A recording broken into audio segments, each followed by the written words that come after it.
राधे राधे दोस्तों, जय माता दी। कैसे हैं आप सब? आशा करती हूँ कि आप सब ठीक होंगे। मैं भी ठीक हूँ। अब मैंने कल वीडियो बनाया था कि आसन के नीचे जल छोड़ने से ही पूजा का पूरा फल मिलता है, तो वो आपने देखा था और पसंद भी किया था। तो आज मैं बताने जा रही हूँ आपको एक सिंदूर का उपाय नवरात्रि में। जैसे कि माता रानी चल रही नौ दुर्गा, जैसे कि आपके 4 दिन निकल गए, 4 दिन निकल गए हैं और कल है शुक्रवार। जैसे कि तो कल मेरा वीडियो आपको मिल जाएगा सुबह। तो कल मैं बताऊंगी आपको, आज बताती हूँ सिंदूर का उपाय। जैसे इसमें नवरात्रि में अपन कुछ भी चीज़ सिद्ध कर सकते हैं, जब तो इनको कहते हैं नवम सिद्धिदात्री माँ। तो 9 दिन वो चीज़ अपन जो माता रानी के चरणों में चढ़ा देंगे और उसमें रख देंगे तो वो सिद्ध हो जाएगी। जैसे कि आप एक डिब्बी में सिंदूर रख दीजिए। सिंदूर या चांदी की डिब्बी हो तो और अच्छा, नहीं चांदी की डिब्बी हो तो कोई बात नहीं, आप एक सिंदूर सादा डिब्बी में सिंदूर रख दीजिए, उसे माता रानी को अर्पण कर दीजिए। क्या कह दीजिए कि हे माँ, ये जो जिसके घर में लड़ाइयाँ होती हैं तो वो लड़ाइयाँ बंद हो जाएगी। जिसकी किसी भी जैसे पति पत्नी में प्रेम नहीं है, लड़ाइयाँ हैं, तो वह सब कलेश से दूर हो जाएगा। और उसमें आप एक चांदी का कुछ भी डाल दीजिए, सिक्का हो तो सिक्का डाल दीजिए, और चांदी का कुछ भी अंगूठी छल्ला वगैरह हो और उसे माता के सामने रख दीजिए। और फिर उसे अब शुक्रवार से आप रखेंगे।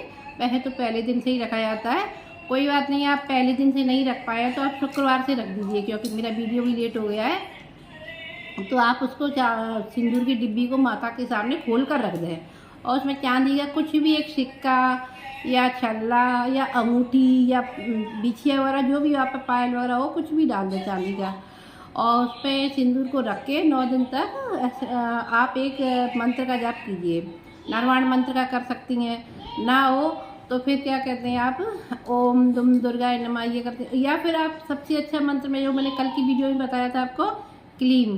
तो आप क्लीम शब्द का उच्चारण उस पर बैठ के सिंदूर के सामने क्लीम शब्द की एक माला फेरिए, ओम क्लीम क्लीम क्लीम ऐसे करके। और आपने अगर किसी गुरु से दक्षा ली है तो ओम क्लीम बोलना है, और नहीं ली है तो आपको सीधे क्लीम क्लीम बोलना है। तो 9वें दिन वो सिंदूर सिद्ध हो जाएगा। उसमें से थोड़ा सा सिंदूर माता रानी के लगा दी, चरणों में चढ़ा दीजिए और पूरा आप रख लीजिए। और आप उसको सिंदूर को अपने और सिंदूर में मिला दीजिए। तो वो सिंदूर 6 महीने बाद नवरात्रि आती है दोबारा, तो इतना रख लीजिए कि उसमें सिंदूर बढ़ाते रहिए, 6 महीने तक आपका चलना चाहिए। और फिर वो सिंदूर को आप देखिए, आपके सारे लगाते रहना और आपके सारे कलेश धीरे धीरे धीरे, पति पत्नी अनबन हो, कुछ भी लड़ाइयाँ हो, झगड़े हो, कोर्ट कचहरी केस चल रहा हो, तो सिंदूर की इतनी शक्ति बढ़ जाती है कि उससे वो समाप्त हो जाते हैं। ये तो रहा सिंदूर का। अब आप माला का उपाय देखिए कि इसमें अपन गुरु माला है, जैसे कि अपन माला को भी सिद्ध कर सकते हैं इसमें नवरात्रि में। तो ऐसे नवम रामायण का मैंने जो आपको पाठ बताया था नवम पारायण का, तो वो करें। नवम पारायण नहीं कर पाए तो आप जैसे कोई माला है, क्योंकि नव दुर्गा अपन कहते हैं कि क्या किस काम को करने से क्या मुहूर्त देखें, मुहूर्त या नव दुर्गा तो एक अपने आप में विशेष मुहूर्त होता है दोनों। तो रामनवमी के दिन और अष्टमी के दिन, और एक ऐसा कीजिए आप छठवीं वाले दिन आप बेलपत्र ले लीजिए। बेलपत्र के अच्छे अच्छे पत्ते लीजिए, उन पत्तों पर धो के गंगा जल में उनको धो लें। गंगा जल में डाल दें, रात भर अगर मिल जाए तो, नहीं तो थोड़ा सा गंगा जल हो तो उस पर छींटे लगा लें। पत्तों को साफ़ कर लें। साफ़ करने के बाद उन पत्तों पर लाल चंदन से और अनार की कलम या अपनी ये छोटी उंगली होती है वाली लास्ट वाली, इस उंगली से या माचिस की काड़ी से किसी भी चीज़ से आप क्लीम लिखिए। उन तीनों पत्तों पर क्लीम लिखिए और 11, 21 जितने भी आपको बेलपत्र मिलते हैं माँ भगवती के चरणों में चढ़ाइए उन बेलपत्र को। और जैसे कि छठ को चढ़ाएंगे आप, तो सप्तमी को भी बेलपत्र की पूजा करनी है। अष्टमी को बेल फल मिल जाए आपको, बेलपत्र का फल होता है। जैसे कोई कुंवारी कन्या है, उनकी शादी वगैरह नहीं हो रही है, लेट हो रही है, तो उसके लिए भी वो बेल का फल चढ़ाए अष्टमी को। और जैसे हर अष्टमी को चढ़ाए, लेकिन ये तो महाअष्टमी रहती है दुर्गा की, तो रात जागरण कर सके तो ठीक है, व्रत जरूर करें, अष्टमी का व्रत करें और वो बेल का फल माता रानी को अर्पित कर दें। तो जैसे कि इस 9 दुर्गाओं में आपका चढ़ाएंगे, अगले 9 दिन तक आपका भगवान की कृपा से, माता रानी की कृपा से रिश्ता पक्का हो जाएगा। जैसे कोई भी व्याध अड़चन वगैरह आ रही होगी तो वह हट जाएगी। ये बेल फल का हो गया आपका।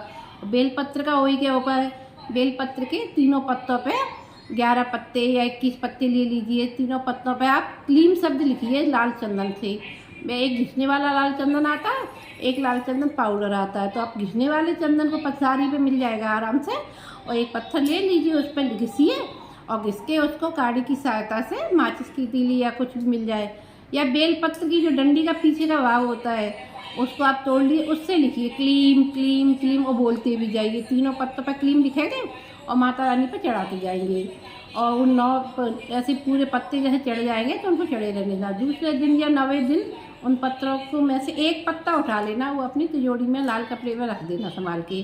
पत्ता सूख जाएगा ना तो एक पत्नी लेना, थोड़ी सी छोटी सी थैली आती है, उसमें लेमिनेशन की तरह उसको रख देना, तो वो अच्छी रखी रहेगी। और उसे रखना तो उससे आपके धन में भी कोई कमी नहीं आएगी। ये ऐसी छोटे छोटे से उपाय हैं नवरात्रि के जो आप कर सकते हैं आराम से। सिंदूर का उपाय कर लेना, माला को सिद्ध कर लेना अपनी को, जैसे कि कोई मंत्र आपसे छूट गया है, आपकी माला है जिसे आप जपते हैं, तो वही माला को जाप अधिक से अधिक करके माता रानी के, या फिर रुद्राक्ष की माला पर माता का पाठ होता है, जाप करते हैं अपन, या फिर आप जो अपनी डेली सेने वाली माला होती है जैसे तुलसी की है, तो आप उससे भी पूरे सभी देवताओं के मंत्रों को जाप कर सकती हैं। और आसन का मैंने आपको बताया था, और मैंने और बताए थे भी। अब अगला स्त्रोत है जो मैंने आपको आधा बताया था, पढ़ के नहीं बताया था, फिर मैं किसी दिन उसको पढ़ के पूरा वीडियो डाल दूँगी। और ऐसे छोटे छोटे उपाय हैं, जैसे कि आप और भी कुछ उपाय कर सकते हैं माता रानी जी में, माता रानी के जागरण कर सकती है। और मैंने एक बार ये क्लीम शब्द मैंने कहाँ से आपको बताया है, जैसे कि एक देवी भागवत की कथा है, तो मैं बताती हूँ उसका वर्णन। देवी भागवत में जैसे वो कौशलपुर के राजा थे, तो उनके 2 पत्नियाँ थीं, उन्होंने एक और मतलब 2 शादी की थी राजा ने, 2 पत्नियाँ थीं। राजा किसी कारणवश शिकार खेलने गए थे तो उनका वो खो गया, वो राजा खो गया, बेसुध हो गए या फिर मारे गए थे। और उनके जो मंत्री थे, तो मंत्री बहुत होशियार थे, तो मंत्री ने आकर ये खबर उनकी पहली पत्नी को दी। तो पहली पत्नी जो दूसरी पत्नी थी, तो उसके पिता ने जब अपने दामाद की व्यक्ति को समाचार सुना, तो उन्हें लगा कि मेरा पुत्र है, जो बड़ी रानी का जो पुत्र है, तो उसे राजगद्दी मिल जाएगी। तो लेकिन जो छोटी रानी का जो पिता था, तो उसने कहा कि अगर बड़ी रानी के पुत्र को गद्दी मिल गई, राजपाट मिल गया, तो मेरे बच्चे का क्या होगा, मेरी बेटी का क्या होगा। तो उसने उन्हों पर आक्रमण कर दिया। उन्होंने कहा मैं ऐसा करता हूँ, उसके पुत्र को और पत्नी को दोनों को मार देता हूँ। तब उसे पता चला, तो वह अपने मंत्री के साथ वो वहाँ से निकली। तो वह मंत्री से कहा कि संकट के समय या तो पिता या भाई या अपना घर या कोई पति के 3 ही रक्षा करते हैं, गुरु करते हैं। तो आप मेरे पिता भाई गुरु की समान ही हो, तो आप मेरी रक्षा कीजिए। तो उनका जो मंत्री था राजा का, वो बहुत अच्छा था। तो वो रानी को रात जो पहली रानी थी, मनोरमा था उनका नाम, तो उनको लेकर वो चला गया। तो एक वो साधु जो उनके गुरु थे मंत्री के, तो उनके यहाँ लेके गया।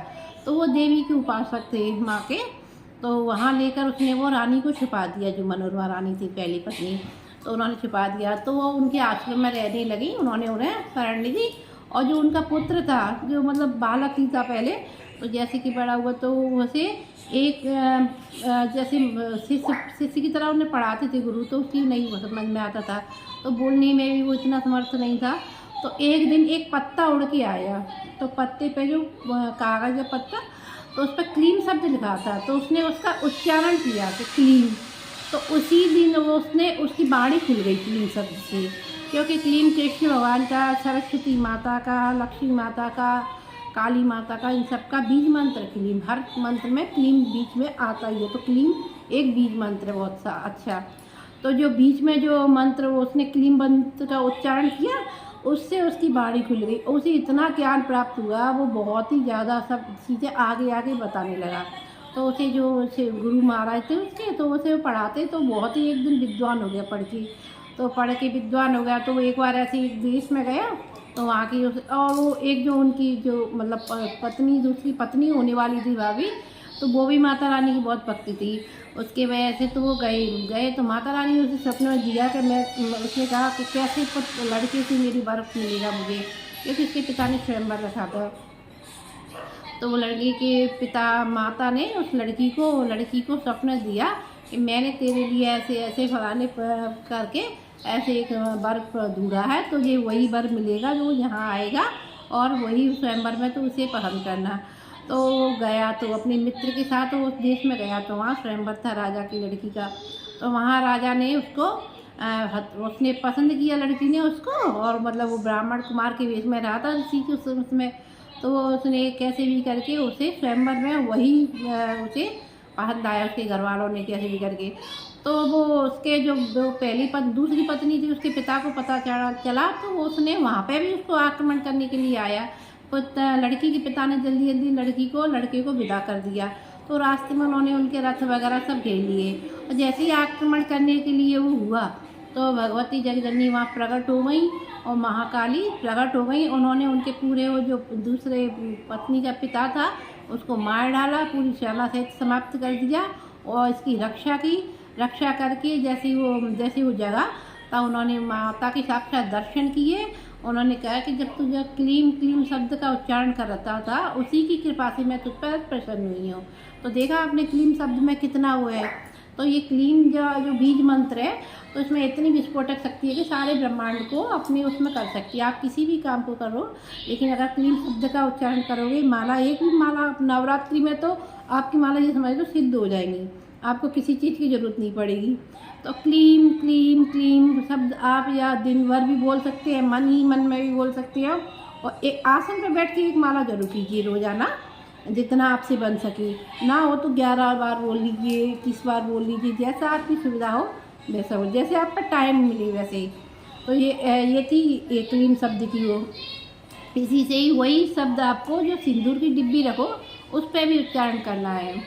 तो मैंने बता दिया आपको, सिंदूर के उपाय बता दिए, और ये क्लीम शब्द का मैंने बता दिया। मैं तो क्या था देवी भागवत में से मैंने ये कथा आपको सुनाई है, कितनी मुझे आती थी, और जो कुछ गलतियाँ हो उन्हें इग्नोर करना, और क्या कहते हैं देख लो आप। जैसे कि आपको अच्छा लगे वीडियो तो लाइक करें, कमेंट करें, सब्सक्राइब करें, और मैं ऐसे ही आपको अच्छी वीडियो अच्छी लगे तो हमसे जुड़े रहिए, और मैं आपको ऐसी अच्छी जानकारियाँ वीडियो आगे देती रहूँगी भविष्य में, और मैं इसी तरह से वीडियो बनाती रहूँगी। मैं अभी मुरैना आई हूँ अपनी ससुराल में, तो किसी कारण से मेरी वीडियो ज़्यादा नहीं बन पा रही हो, पार्ट की वीडियो भी नहीं बन पा रही, मैं पॉसिबल नहीं हो पा रहा। जैसे कि मुझे यह लगता है घर में किसी दिन अगर कोई ना मुझे ज़्यादा दिखा तो उसमें ये वीडियो मैं उस दिन ज़रूर बना के भेज दूँगी आपको, और मैं ये वीडियो आपके लिए अपलोड कर दूँगी।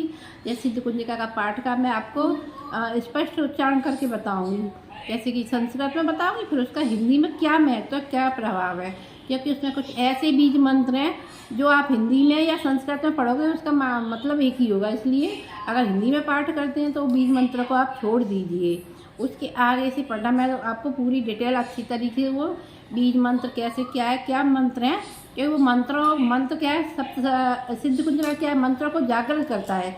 जैसे कोई भी सोए हुए मंत्र होते हैं, जैसे मंत्रों की शक्तियाँ भी कम हो जाती हैं, जैसे उनको उपयोग नहीं करते, तो वो सिद्ध कुंजिका क्या है, मंत्रों की शक्तियों को जगाने वाला होता है, और उसमें इतना प्रभाव होता है।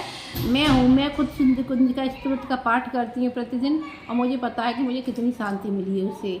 तो ऐसे ही आप भी करेंगे तो आपको बहुत प्रभाव पड़ेगा उसका। और मतलब एक कटोरी में अगर जल या गंगा जल रख के आप अपने बच्चे को या किसी को बताएंगे। अब मैं कल की वीडियो में बताऊँगी आपके बच्चों की बुद्धि कैसे प्रखर हो, कैसे आप अपने बच्चों को अच्छी उन्नति, या कैसे आप बच्चों को, जो बच्चा पढ़ेगा और वो उसको बच्चा दोबारा भूलेगा नहीं, जो एक बार वो किताब पढ़ेगा तो वो भूल नहीं सकेगा। इसलिए ऐसा कौन सा मंत्र है, कौन सा उपाय है, मैं कल की वीडियो में आपको बताऊंगी। मैं उसके लिए कल अलग से वीडियो बनाऊंगी। आज के लिए इतना ही। जय जय श्री राधे, जय जय सीताराम, जय जय हो भगवती काली मैया की, बोलो बशे माता की जय हो, जय हो।